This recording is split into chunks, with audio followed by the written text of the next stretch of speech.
दोस्तों आज मैं एक्सप्लेन करने वाला हूँ 2024 में रिलीज हुई मूवी लक्की भास्कर को, जिसकी चर्चा हर जगह हो रही है और नेटफ्लिक्स पर तो ट्रेंडिंग नंबर 1 पर स्ट्रीम हो रही है। आप इससे अंदाजा लगा सकते हैं कि इस मूवी को कितना पसंद किया जा रहा है। ये कहानी एक ऐसे कर्मचारी की है जिसने हर्षद मेहता जैसे बड़े स्कैमर को 100 करोड़ का चूना लगा दिया। तो आइए दोस्तों फिर एक्सप्लेन करते हैं बिना देरी किए इस शानदार एक्सप्लेनेशन को। तो कहानी की शुरुआत होती है बॉम्बे 1992 से, जहाँ पर हमें दिखाया जाता है लक्की भास्कर नाम के एक बैंक एम्प्लॉय को, जो कि सुबह सुबह वॉकिंग पर होता है और वॉकिंग करते हुए हमें स्टॉक मार्केट के बारे में बता रहा होता है। वो कहता है कि पैसे कमाने के रास्ते तो बहुत सारे हैं, मगर यह सभी लोग दलाल स्ट्रीट को सलाम ठोकते हैं और इसलिए बॉम्बे को कैपिटल ऑफ मनी कहा जाता है। अब भास्कर ये सारी बातें बता ही रहा होता है कि तभी उसके पास सीबीआई के chief investigation officer Lakshman Rao आते हैं और वो उसे अरेस्ट करके उसी की बैंक मगधा बैंक लेकर जाते हैं, जहाँ पर कि लक्की भास्कर पहले काम किया करता था। और लक्ष्मण राव बताते हैं कि तुम्हारे ऊपर एक बहुत बड़ा फ्रॉड का इल्जाम लगा है। अब भास्कर यहाँ पर सीबीआई ऑफिसर को अपनी कहानी सुनाता है और यहाँ से फिर कहानी पहुंच जाती है 1989 में। तो यहाँ पर हमें पता चलता है कि भास्कर 1989 में मगधा बैंक में एक एम्प्लॉय के रूप में काम किया करता था। उसकी सैलरी सिर्फ 6000 थी, लेकिन फिर भी भास्कर अपना काम ईमानदारी से किया करता था और पिछले 3 साल से उसे बेस्ट एम्प्लॉय का अवार्ड भी दिया जा रहा था। अब भास्कर का बैंक आते ही सबसे पहला काम यह है कि वह नारायण सर के साथ मिलकर बल्ट में जाए और वहाँ से पैसा निकाल कर लाए। दरअसल भास्कर एक कैशियर होता है, इसलिए वो सारा पैसा उसी के पास रहता है। बाद में जो पैसा बच जाता है वह नारायण सर के साथ वापस जाकर वो पैसा वापस भी रख देता है। साथ ही हमें भास्कर के एक और धंधे के बारे में पता चलता है। भास्कर के सामने ही एक कैफे है। जब उसकी बैंक की ड्यूटी खत्म होती है तब वो वहाँ पर जाता है और वहाँ कुछ जरूरतमंदों की मदद करता है, जिसमें उसे कुछ बैंक के फॉर्म वगैरह भरने होते हैं, लेकिन इसके बदले में उसे पैसे भी नहीं मिलते। यह काम भास्कर अपने बेस्ट फ्रेंड सामा के साथ किया करता था। एक बात और है, यहाँ पर भास्कर जरूर बैंक में था, लेकिन उसकी सैलरी सिर्फ 6000 थी। इसके बावजूद उसने अपने पूरे मोहल्ले से पैसे उधार लेकर रखे थे, जिसमें सबसे ज्यादा पैसे उसने पटेल भाई से लिए थे, जो कि 12000 थे। जिसके बाद हमें भास्कर की फैमिली के बारे में बताया जाता है। भास्कर की फैमिली में उसके पिता, जो कि पहले सीए थे और एक बिजनेस के चक्कर में वो अपने दोस्त से धोखा खा गए थे, जिस वजह से उनकी बॉडी पैरालाइज हो चुकी थी, जिस वजह से उनकी आवाज भी चली गई। साथ ही हमें भास्कर की फैमिली में अब उनकी पत्नी को भी दिखाया जाता है। इन दोनों की लव मैरिज हुई थी और दोनों एक दूसरे से कॉलेज के समय से ही बहुत प्यार किया करते थे। उनका 6 साल का एक बेटा भी है जिसका नाम कार्तिक है, लेकिन वो काफी गरीब हैं, इसलिए भास्कर की पत्नी सुमति और भास्कर को अपनी फैमिली को मैनेज करके चलना पड़ता है, क्योंकि भास्कर की एक बहन और एक भाई भी है। वो दोनों कॉलेज में पढ़ते हैं और उन दोनों की फीस भी भास्कर ही जमा करता है। अब बात करते हैं सुमति की फैमिली वाले की। सुमति की फैमिली वाले दरअसल में इस रिश्ते के पूरी तरह से खिलाफ थे। वह तो अभी भी यही चाहते हैं कि सुमति भास्कर को छोड़कर घर वापस आ जाए, क्योंकि उसका भाई बहुत ही ज्यादा पैसे वाला है। वह तेरा ख्याल तो अच्छे से रख लेगा। अब क्योंकि भास्कर के पास पैसे नहीं थे, इसलिए सुमति की फैमिली वाले उनकी इज्जत भी नहीं किया करते थे, जो देखकर सुमति को बिल्कुल भी अच्छा नहीं लगता था। लेकिन फिर भी भास्कर अपनी पत्नी सुमति और अपनी फैमिली का खूब ख्याल रखता था। तो वहीं पटेल भाई हर कभी उनके घर आते रहते हैं और उनसे पैसे मांगते रहते हैं, लेकिन भास्कर उन्हें पैसे कहाँ से दे, उसकी सैलरी इतनी कम है। आखिरकार वो उन्हें 12000 कैसे लाकर देगा। तो वहीं सुमति भी अपना अचार का बिजनेस स्टार्ट करना चाहती है, लेकिन पहले से ही उनके लोन वगैरह चल रहे थे, तो वो तो यह नहीं कर सकते। जिसके बाद बैंक में भास्कर का बेस्ट फ्रेंड सामा को दिखाया जाता है। दरअसल में सामा और भास्कर पहले साथ ही पढ़ा करते थे, वो भी 10 क्लास में। बाद में 10 क्लास में फेल होकर सामा पियून बन गया। तो वहीं भास्कर पास होकर अच्छी पढ़ाई करके भास्कर बैंक में कैशियर बन गया। और जब भास्कर अपनी ड्यूटी को खत्म करने के बाद कैफे में जाता है, तो वहाँ बार बार एंथनी नाम का एक आदमी आ रहा था। भास्कर उससे कहता है कि तुम्हारा काम नहीं हो पाएगा। दरअसल एंथनी को 2 लाख की जरूरत है, लेकिन उसके पास गिरवी रखने के लिए कुछ भी नहीं है। वो बताता है कि मलेशिया से उसने 40 टीवी मंगाई थी, जो कि 5 लाख रुपए की थी, लेकिन साझेदारी में जो लोग उसके साथ थे अब वो पैसे देने के लिए मुकर गए हैं। इसी वजह से ये 5 लाख उसे ही देने पड़ रहे हैं। 3 लाख तो वो देख चुका है, लेकिन 2 लाख अभी भी बाकी है, लेकिन उसके पास ये पैसे नहीं है। अगर कोई उसे 2 लाख दे दे तो वो उन्हें 20% देने के लिए राजी है, लेकिन एंथनी के पास गिरवी रखने के लिए कुछ भी नहीं था। इसलिए भास्कर उन्हें बार बार समझा रहा था कि आपका काम बिल्कुल भी नहीं हो सकता। और फिर अगले दिन हम देखते हैं कि पटेल भाई भास्कर के पास आते हैं। पटेल भाई बहुत ही गुस्से में थे और वो भास्कर से अपना पैसा मांग रहे थे, लेकिन भास्कर के पास तो पैसे नहीं थे। तब पटेल भाई भास्कर की भरे बाजार में बेइज्जती कर देते हैं और उसे बुरा भला भी सुनाते हैं। साथ ही वो उसके शर्ट का जेब भी फाड़ देते हैं और उसका स्कूटर भी ले जाते हैं, जिस वजह से अब भास्कर को दौड़कर ही अपने ऑफिस जाना पड़ता है। जब वो बैंक पहुंचता तो उसने देखा कि दरअसल में जिस पोस्ट के लिए उसका प्रमोशन होना था उस जगह पर किसी और का प्रमोशन कर दिया गया। इस वजह से वह रीजनल मैनेजर से बात भी करता है, लेकिन वो कहते हैं कि वह कैपेबल है और तुमसे अच्छा काम करता है। लेकिन जब यहाँ पर भास्कर को मालूम चला कि रीजनल मैनेजर ने उसे सिर्फ इसलिए रखा है क्योंकि वह दोनों बंगाली हैं, तो यहाँ पर भास्कर उन्हें बहुत ही सुनाता है। लेकिन आरम यहाँ पर भास्कर से कहते हैं कि तुम मुझे मत सिखाओ, तुम्हारा काम मैं जानता हूँ कि तुम बैंक की ड्यूटी खत्म करने के बाद कैफे में क्या करते हो। अगर ये सारी बातें मैंने जीएम सर को बता दी तो तुम्हारी नौकरी भी जा सकती है। जिस वजह से भास्कर उनके सामने गिड़गिड़ाने लगता है और उनसे माफी मांगकर यहाँ से चला जाता है। लेकिन 3 साल से ईमानदारी से काम करके भास्कर को क्या मिला, यही बात तो बार बार सोच रहा था। वो टॉयलेट से बाहर आता है और बहुत ही खुशी खुशी सांबा से मिलता है, जिसके बाद वो कैफे में जाता है जहाँ पर कि उसने एंथनी भाई को बुलाया था। भास्कर एंथनी भाई से कहता है कि अगर मैं तुम्हें 2 लाख रुपए दे दूंगा तो तुम मुझे वो पैसा कितने दिन में लौटाओगे। भास्कर बताता है कि आज शुक्रवार है और मैं तुम्हें वो संडे तक लौटा सकता हूँ और साथ ही मैं तुम्हें 20% भी दूंगा। यह सुनने के बाद भास्कर यहाँ पर एंथनी से कहता है कि जाओ अपना माल बचा लो और वो उनके हाथ में 2 लाख दे देता है। दरअसल आज जो माल एंथनी को चाहिए था, अगर वो मुझसे नहीं मिलता तो आज के बाद उसे कभी मिलने भी नहीं वाला था। तो एंथनी के साथ सांबा भी जाता है और भास्कर वहाँ से अपने घर चला जाता है। और फिर रात होते ही भास्कर के घर पर एंथनी और सांबा आ जाते हैं। उसने तो संडे तक को पैसे देने को कहा था, लेकिन एंथनी भाई तो फ्राइडे की रात को ही भास्कर के पास आ गए थे पैसा लेकर। वो उसे उनका हिस्सा दे देते हैं और बाकी का सारा पैसा अपने पास रख लेते हैं। इसी तरह से अब वो लोग उसके साथ काम करने लगे थे। दरअसल एंथनी भाई मलेशिया से टीवी नहीं मंगाया करते थे, बल्कि वो तो स्पेयर पार्ट्स मंगाया करते थे, जो कि उन्हें 40,000 की सिर्फ 10,000 में पड़ती थी, जिस वजह से उन्हें बहुत ही फायदा होता था। तो भास्कर उनके साथ काम करने लगा था। वो बोल्ट से ढेर सारे पैसे निकालता और बाद में जब काम हो जाता तो वो बोल्ट में सारे पैसे वापस रख देता। तो अब भास्कर के पास बहुत सारा पैसा आने लगा था, जिस वजह से सुमति को उसके ऊपर शक भी हो रहा था कि आखिर वो ऐसे कैसे पैसे कमा रहे हैं, इतना सारा पैसा कैसे आ सकता है। लेकिन भास्कर उन्हें बताता है कि वो अपने फ्रेंड के साथ इम्पोर्ट एक्सपोर्ट का काम कर रहा है। देखा जाए तो भास्कर ने झूठ नहीं कहा था, बस उसने थोड़ा सा घुमा फिरा कर सच बोला है। अब भास्कर के बेटे के जन्मदिन पर यहाँ पर एंथनी भाई भी आए हुए होते हैं। एंथनी भाई यहाँ पर भास्कर से कहते हैं कि मेरा बेटा अमेरिका में रहता है और वो मुझे बुला रहा है, इसलिए मैं एक बड़ा काम करना चाहता हूँ और बहुत सारा पैसा अमेरिका ले जाना चाहता हूँ ताकि मैं अपने बेटे के ऊपर बोझ न रहूं। इसलिए वो एक बड़ा काम करना चाहता है। वो कहता है कि मलेशिया से 3 इम्पोर्ट कार आ रही हैं, जिनकी कीमत लगभग 10 लाख है, लेकिन अगर हम उन्हें बेचेंगे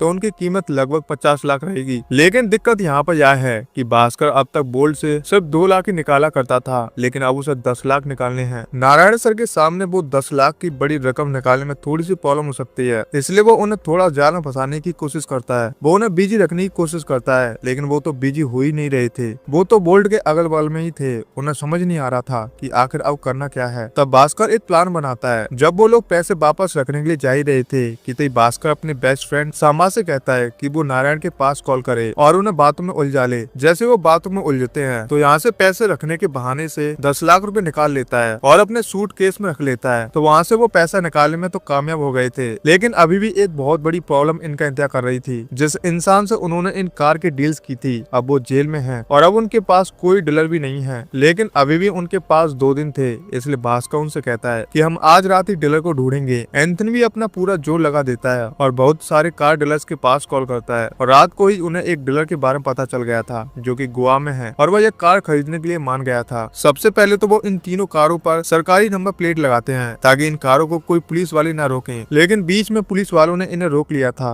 लेकिन भास्कर के पास इसका भी एक बहुत ही अच्छा प्लान है। उसने सड़क पर बैठे बहुत सारे भिखारियों को नेता की ड्रेस पहना दी थी और यहाँ पुलिस वालों से कहा कि यह सीएम है, इनको जाने दो। पुलिस वाले यहाँ भी नहीं मान रहे थे, तो यहाँ उन्होंने एक बार डांसर की एंट्री की और पुलिस वालों से कहा कि संजय दत्त की अगली फिल्म में यही होने वाली है, लेकिन यह तो नेता के साथ है। मतलब आपको थोड़ा समझना चाहिए कि यह कितने बड़े आदमी हैं। यह लोग तुम्हें सस्पेंड करवा सकते हैं। तब पुलिस वाले उन्हें यहाँ से जाने देते हैं और भास्कर इन तीनों कारों को गोवा में बेच देता है। बाद में जो उन्हें पैसा मिलता है वो उन सभी को आपस में बांट लेते हैं। एंथनी अपना बड़ा काम करने में कामयाब रहा, इसलिए वो अगले ही दिन अपने बेटे के पास अमेरिका चला जाता है। जाते जाते एंथनी भास्कर से यह भी कहकर गया था कि जब भी तुम्हें किसी भी चीज की जरूरत पड़े तो तुम मुझसे जरूर बोलना। अब अगले दिन भास्कर 10 लाख वॉल्ट में वापस रखने के लिए जाता है, लेकिन जब वो वहाँ पहुंचा तो उसने यहाँ पर पुलिस को देखा। वो तो पूरी तरह से डर गया था। जब वो बैंक के अंदर पहुंचा तो उसके पास एक और शॉकिंग न्यूज थी। दरअसल रीजनल मैनेजर और एजीएम को अरेस्ट कर लिया गया था बैंक में फ्रॉड करने के जुर्म में। लेकिन प्रॉब्लम यह नहीं है कि भास्कर की प्रॉब्लम तो यह है कि आखिर वो इस सूट केस से वॉल्ट में पैसे वापस रखने के लिए कैसे जाए। जब वो नारायण सर के साथ बैंक में पैसे रखने के लिए जाता है तब वो वहाँ से 40 लाख रुपए निकाल कर लाता है, लेकिन नारायण सर से बता देता है कि उसने 50 लाख लेकर आया। तो यहाँ पर जीएम सर आ जाते हैं और वो भास्कर से कहते हैं कि आखिरकार इस सूटकेस में क्या है। भास्कर कहता है कि वो अपने गांव गया हुआ था और जब वो वापस लौटा तो वो घर नहीं जा पाया और डायरेक्ट यहीं पर आ गया। तब उसे खोल कर दिखाने के लिए कहा जाता है और साथ ही यहाँ नारायण राव से कहा जाता है कि तुम पैसे की गिनती करो। जब नारायण ने पैसों की गिनती की तो वो तो पूरे 50 लाख निकले थे और उसके सूटकेस को जब चेक किया गया तो उसके सूट केस में भी कोई पैसा नहीं था। दरअसल यहाँ पर भास्कर ने पहले ही सारा सेटअप कर दिया था। जब वह सूटकेस लेकर यहाँ पर आया था तब उसने सारे पैसे निकाल कर अपने टेबल पर ही एक बकेट में रख दिए थे, और जब नारायण ने गिनती की तो वो 40 लाख निकले थे, लेकिन बगल में ही एक बकेट में 10 लाख रुपए रखे हुए थे। नारायण उन्हें भी गिन लेता है और पूरे 50 लाख हो जाते हैं, जिससे कि भास्कर यहाँ पर बाल बाल बचता है। अब उसके पास 6 लाख रुपए हो गए थे, लेकिन वो अगले दिन चले जाते हैं। पता चलता है कि अगर भास्कर अमेरिका में इंजीनियरिंग करता है तो उसे वहीं पर 60,000 की सैलरी भी मिलेगी, इसलिए भास्कर उसे वो पैसे दे देता है और वो अमेरिका चला जाता है। अगले दिन यहाँ पर बैंक के मैनेजर भास्कर को अपने पास बुलाते हैं और वो उससे कहते हैं कि बहुत सारे लोग सस्पेंड हो चुके हैं और हम चाहते हैं कि हम तुम्हारा प्रमोशन कर दें, क्योंकि तुमने वाकई में बहुत ही अच्छा काम किया है। इसलिए भास्कर को कैशियर के बाद अब एजीएम बना दिया गया था, मतलब कि असिस्टेंट जनरल मैनेजर, और उसकी सैलरी होगी 19,500 और साथ में जो उसकी फेवरेट मारुति थी वो भी उसे दे दी जाती है। ये बात वो सबसे पहले अपनी पत्नी सुमति को बताता है। ये खबर सुनकर उसकी पत्नी बहुत खुशी हुई थी। अब जिसके बाद कहानी प्रेजेंट में आती है, जहाँ पर कि सीबीआई ऑफिसर लक्ष्मण राव कहते हैं कि तुम्हारी सैलरी सिर्फ 19,500 थी, तो तुम्हारे बैंक अकाउंट में 100 करोड़ रुपए कैसे आए, क्योंकि एक मामूली सा बैंक एम्प्लॉय के बैंक में 100 करोड़ रुपए तो नहीं आ सकते। तो यहाँ भास्कर उन्हें आगे की स्टोरी सुनाता है। वो बताता है कि उसका काम अब हर्षद मेहता के अकाउंट को मैनेज करने का था। वैसे तो यह नाम हर्षद मेहता ही है, लेकिन फिल्म में हर्षद मेहरा कहा गया है ताकि सेंसर में यह चीजें प्रॉब्लम न करें। और यहाँ पे और चीजें मालूम चलती हैं कि बैंक से सिर्फ कंपनी वगैरह कोई लोन नहीं दिया जाता था, बल्कि बैंक के द्वारा बैंक को भी लोन दिया जा सकता था, लेकिन उसके बीच में एक बहुत बड़े ब्रोकर का होना जरूरी होता है। तो मगधा बैंक कटारी बैंक को लोन दे सकती है, लेकिन उसके बीच में ब्रोकर रहेंगे हर्षद मेहरा। जब हम कटारी बैंक को लोन देंगे तो यह सारा पैसा सबसे पहले हर्षद मेहरा के अकाउंट में जाएगा और फिर हर्षद मेहरा यह सारा पैसा कटारी बैंक को देगा और लोन को चुकाने की प्रोसेस भी सेम टू सेम यही रहेगी। इसके बदले में 0.01 हर्षद मेहरा को कमीशन मिलता है। अब मगधा बैंक में सूरज नाम का एक आदमी आता है जो कि हर्षद मेहरा का असिस्टेंट होता है, और वह यहाँ पर भास्कर के पास बीआर पर साइन करवाने के लिए आता रहता है। वह भास्कर से ये भी कहता है कि कभी कभार कुछ लेट भी हो जाया करेगा, लेकिन भास्कर कहता है कि कभी कभार चल जाएगा, लेकिन यह हमेशा नहीं हो सकता। सूरज यहाँ पर भास्कर को कुछ रिश्वत देने की कोशिश करता है, लेकिन भास्कर वो नहीं लेता। बाद में भास्कर के हाथ हर्षद मेहरा का बैंक स्टेटमेंट लग जाता है। उसे मालूम चलता है कि हर्षद मेहरा के पास बहुत पैसा है और उसके करोड़ों में ट्रांजैक्शन है। भास्कर को समझ नहीं आ रहा था कि हर्षद मेहरा इतना सारा लोन लेता है तो आखिर वो इतना पैसा का करता क्या है। जिसके बाद वो दलाल स्ट्रीट में पहुंचता है और पता चलता है कि हर्षद मेहरा यह सारा पैसा स्टॉक मार्केट में लगाता है। हर्षद के पास एक बहुत बड़ी टीम थी। जब कोई शेयर कम होता है तो अपनी टीम से कहकर वो सारे के सारे शेयर खरीद लेता है, और जब उनकी वैल्यू बहुत बढ़ जाती है तो वो अपनी टीम को कहलवा कर सारे शेयर को खरीद लेता है, जिससे कि उसे बहुत सारा फायदा होता है। और फिर वो कटारी बैंक के द्वारा मगधा बैंक को लोन भी चुका देता है। सारा फंडा भास्कर बहुत अच्छे से समझ चुका था, इसलिए फिर से एक दिन सूरज के साथ उसकी डील होती है और सूरज उससे कहता है कि हम आपका बहुत ख्याल रखेंगे। तो यहाँ पर भास्कर उनसे कहता है कि मेरी दो कंडीशन है, जो भी पैसा आप लेंगे उसमें से मुझे 1% चाहिए, और दूसरी बात आप जो भी शेयर खरीदेंगे उससे पहले मुझे बताना होगा, और आप जब भी बेचेंगे तब भी मुझे बताना होगा। इसके लिए सूरज मान जाता है, और अब इसी तरह से सूरज जो भी शेयर खरीदता है उससे पहले भास्कर को बता देता है, जिससे कि भास्कर भी उन सारे शेयर को खरीद लेता है। और जब बेचना होता है तो सूरज भी एक दिन पहले भास्कर को बता देता है, तो भास्कर भी उन्हें बेच कर बहुत बड़ा आदमी बन जाता है। इस तरह से अब उसके पास ढेर सारा पैसा हो गया था, लेकिन यह सारा पैसा ब्लैक में था। उसे इन पैसों को वाइट में करवाना था। तभी उसे एंथनी भाई का एक आदमी अनवर के बारे में मालूम चलता है। अनवर बताता है कि अगर हम इन पैसों को लॉटरी वालों को दे दें और वो तुम्हारी लॉटरी फंसा दे तो यह सारा पैसा वाइट हो सकता है। वो लोग ऐसा ही करते हैं। अगले दिन वो लोग लॉटरी लगाते हैं और उसमें नाम भास्कर का जाता है। 25 लाख की लॉटरी लगी थी,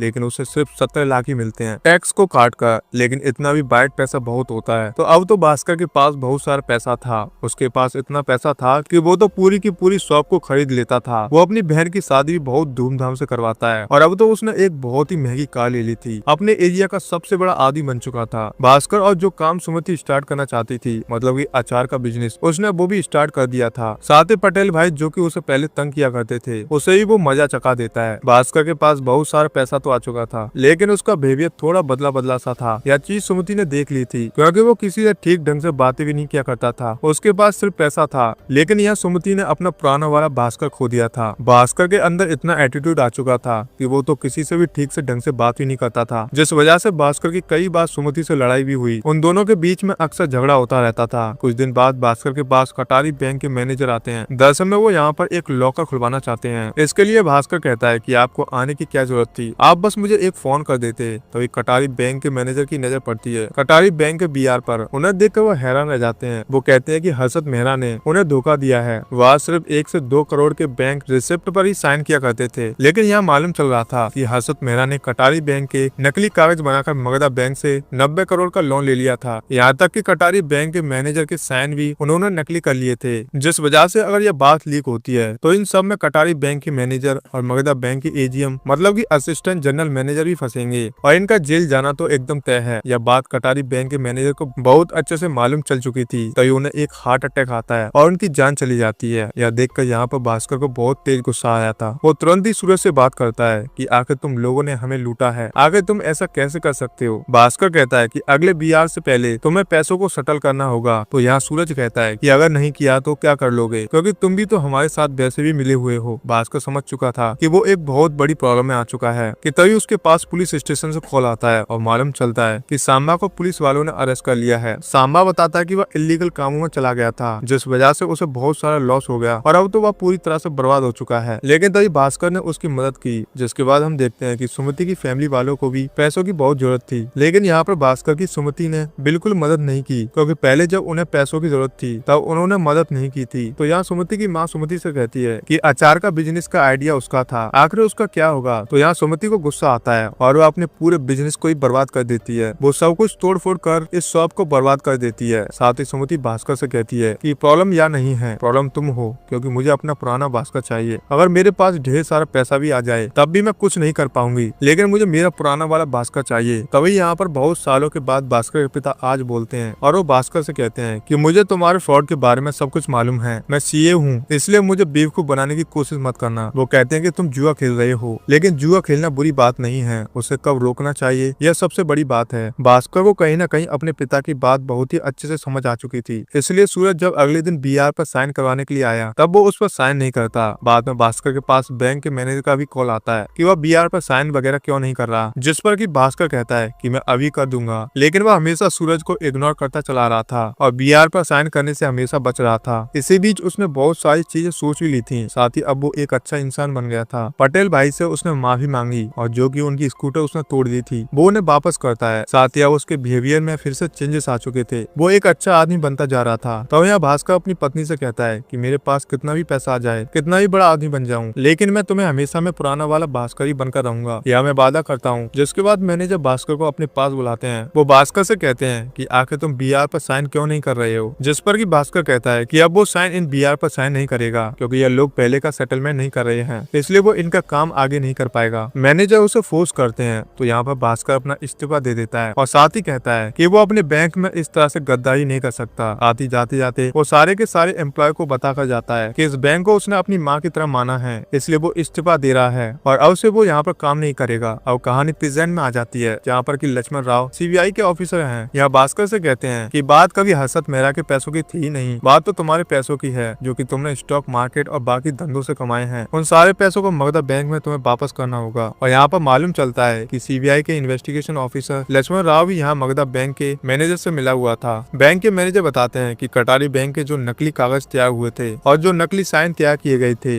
वो हमारे द्वारा ही किए गए थे। इन्हें सारे लोन के द्वारा हर्षद मेहरा इन सारे पैसों को स्टॉक मार्केट में लगाया करता था और उनके बदले में हमें थोड़ा बहुत % मिला करता था, लेकिन तुम तो बहुत सारे पैसों को स्टॉक मार्केट में लगाते थे और इस तरह से तुमने 100 करोड़ रुपए कमा लिए हैं। तो जो 100 करोड़ का सेटलमेंट नहीं हो पाया है, अब तुम एक चेक बनाओगे 100 करोड़ का, वो चेक तुम्हें हर्षद मेहरा के लिए बनाना होगा। बाद में हर्षद मेहरा हमें वो 100 करोड़ वापस देगा, जिससे कि ऐसा लगेगा कि कुछ हुआ ही नहीं था। तो भास्कर ने आज तक जितना भी पैसा कमाया था वो सारा पैसा इन्हें दे चुका था, क्योंकि उसने चेक पर साइन कर दिए थे। उन्हें ऐसा लग रहा था कि शायद यह किसी को बता देगा, लेकिन वो यह बात किसी को बता ही नहीं सकता था। अगर वो बताएगा तो वो खुद फंस जाएगा। लेकिन यहाँ पर हम देखते हैं कि भास्कर तो बहुत खुश था। अगले दिन जब वो लोग भास्कर का चेक जमा करने के लिए बैंक में जाते हैं तो मालूम चलता है कि भास्कर का अकाउंट तो पिछले 10 दिनों से डीएक्टिवेट है और उसने सारा पैसा भी निकाल लिया था। लेकिन जब बैंक के मैनेजर सिस्टम में भास्कर के अकाउंट को चेक करते हैं तो अभी भी 100 करोड़ रुपए शो हो रहे थे। लेकिन पता चलता है कि भास्कर ने 10 दिन पहले डीएक्टिवेट कर लिया था और उसने सारे पैसे भी निकलवा लिए थे। यह सारा रिकॉर्ड उन्होंने रजिस्टर में लॉग बुक में लिखा हुआ था और मंथ के एंड में इसे सिस्टम पर चढ़ाया जाता है, जिस वजह से सिस्टम में जो भास्कर का अकाउंट बताया जा रहा है वो पिछले महीने का रिकॉर्ड बताया जा रहा है, जिस वजह से भास्कर अपना सारा पैसा लेकर अमेरिका भाग जाता है अपने पिता और अपनी पूरी फैमिली के साथ। दरअसल में भास्कर ने प्लानिंग पहले ही कर ली थी। जब उसने अपने पिता को ये सारी बातें बताई तो उसके पिता ने कहा कि जल्द तुम्हें इस खेल से बाहर निकलना होगा। पता चलता है कि उसने आरबीआई में मगधा बैंक की कंप्लेंट भी कर दी थी कि उसके बैंक में फ्रॉड हो रहा है। इस तरह से उसने अपने रिकॉर्ड को नीट एंड क्लीन बना लिया था। तो यहाँ इंडिया में मगधा बैंक के सारे ऑफिसर जेल जा चुके थे और सीबीआई के इन्वेस्टिगेशन ऑफिसर लक्ष्मण राव को भी जेल हो चुकी थी। इस तरह से ये सारे लोग जेल में बैठकर ये सारी बातें सोच रहे थे कि भास्कर ने कितनी चालाकी से अपना सारा पैसा लेकर भाग गया और इन सब में उसने हमें फंसाकर चला गया। साथ ही हम देखते हैं कि वहाँ पर भास्कर ने अमेरिका में एक बहुत बड़ा रेस्टोरेंट खोला है जहाँ पर कि उसके पास बहुत सारा पैसा है और अपनी लाइफ को बड़ी आराम से जी रहा है। लास्ट में भास्कर हमें एक बात बताता है कि आप जुआ जरूर खेलें, पैसा भी बहुत कमाएं, लेकिन एक बात जरूर याद रखना कि उसे कब बंद करना है यह भी याद रखें। और इसी के साथ यह वीडियो यहीं पर खत्म हो जाती है। तो दोस्तों मैं उम्मीद करता हूँ आप लोगों को इस फिल्म की कहानी काफी ज्यादा बढ़िया लगी होगी और इसी बात के लिए आप हमारे चैनल को जरूर सब्सक्राइब कीजिएगा और वीडियो पसंद आए तो लाइक भी कीजिएगा। तो फिर मिलते हैं दोस्तों एक और बेहतरीन मूवी के साथ। जय हिंद दोस्तों।